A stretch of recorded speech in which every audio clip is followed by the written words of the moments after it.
చిన్నప్పటి నుంచి దేవర చెప్పిన కథలు వింటూ పెరుగుండాడేమో. ఈ కొండని భయపెట్టడానికి దేవర బతికుండాడనే పెద్ద కథని రాసినాడు నీ బిడ్డ.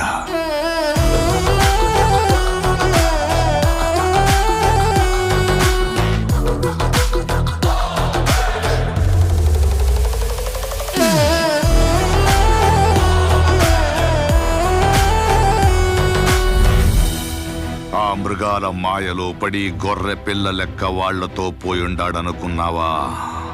కాదు తల్లి, వాడిని అడ్డం పెట్టుకుని వెళ్ళిన ఆళ్ళు గొర్రె పిల్లలు. సముద్రంలో ఈ పాటికి మృగం వేటాడినట్టు వేటాడుతూ ఉంటాడు నీ బిడ్డ.